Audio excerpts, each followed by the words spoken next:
With all the excitement surrounding Zack Snyder's cut of Justice League coming out, I wanted to talk about Batman v Superman. You know, the movie that most people didn't like. But guess what? If you liked it, there are a lot of things about this movie that are defendable, and I'm going to talk about that right now.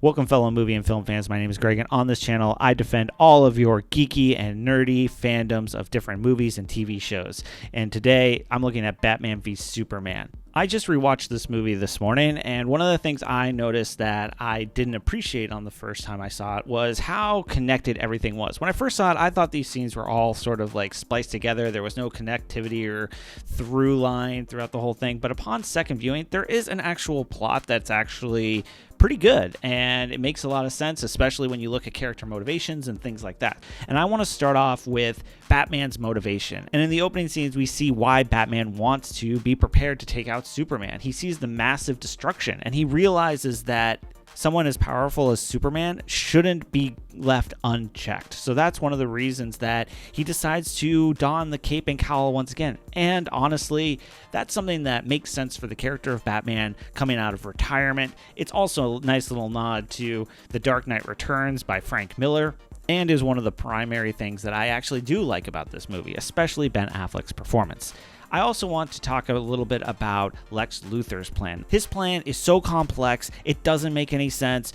How could he possibly do all this? He couldn't account for everything. And I would actually argue, you're right, he couldn't account for everything. But that doesn't mean that the plot itself doesn't make sense. His plan doesn't necessarily need to be, if this happens, if that happens, if that happens. What probably goes on, especially with the kind of Lex Luthor we have, he's impulsive. He does think things through, and he's super smart, but he's not really one who I would say does a lot of long-term planning, especially in some of the opening scenes. He doesn't really seem like the kind of guy who's going to try and plot out every single person's move. So instead, I actually think his plan makes more sense if you realize the character isn't the same type of Lex Luthor character that you're used to. So for example, he probably did want to frame Superman, but he probably didn't automatically assume that Superman was going to be able to rescue Lois Lane. That was probably something he would have had to monitor for a long period of time. And he couldn't possibly expect the person who was in a wheelchair who decided to deface the Superman statue. He couldn't have expected that person to show up either. So the whole point is that these things sort of pop up as opportunities, and it's just because Lex takes advantage of them. It's not that he's some sort of incredible, crazy, well planned out genius. It's that these things and people and instances pop up, and he figures out how to take advantage of it. And what I really like about Lex Luthor's character is his motivation, like Batman's, is very clear. He doesn't feel like the world deserves to have somebody so powerful left unchecked. In Lex Luthor's mind, that power needs to be left in the hands of somebody who understands the responsibility. I want to talk about another plot point that people sometimes get upset about, which is with this line. He has the power to wipe out the entire human race, and if we believe there's even a 1% chance that he is our enemy, we have to take it as an absolute certainty. Some people say that doesn't make sense for Bruce Wayne. For him to be as smart as he is, he would have thought, well, 1% could mean this, could mean that. He's not necessarily going to go after Batman because of this long shot.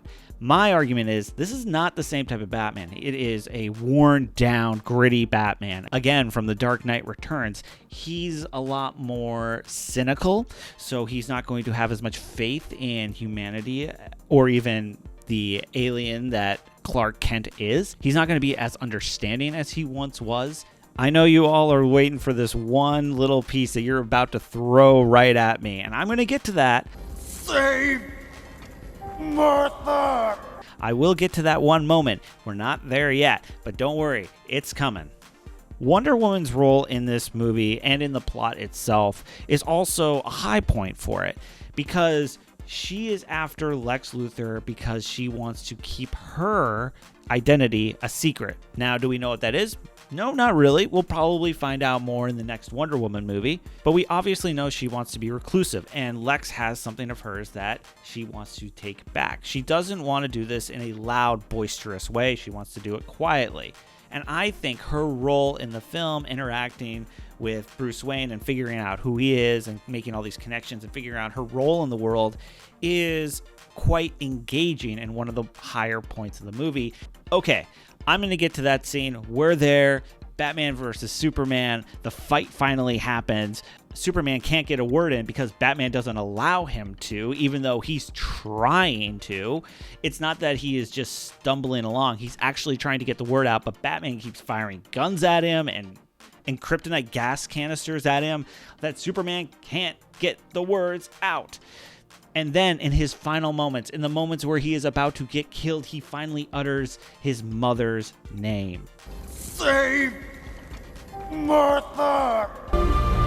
Why did you say that name? And people get on this scene so much, they see it as embarrassing. And if you are not embarrassed about this scene, kudos to you, because this scene within the plot structure that we have been following absolutely makes sense the way it went. And here is why.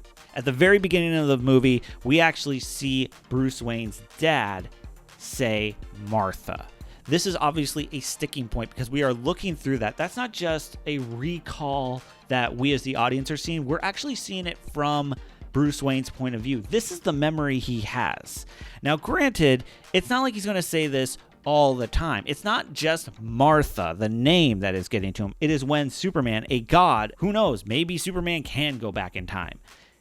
Actually, we know he can, in a different universe and movie, and Batman is now being taken back to that one moment when he was a kid. He knows that Superman is aware of his secret identity, and now he is dropping Save Martha.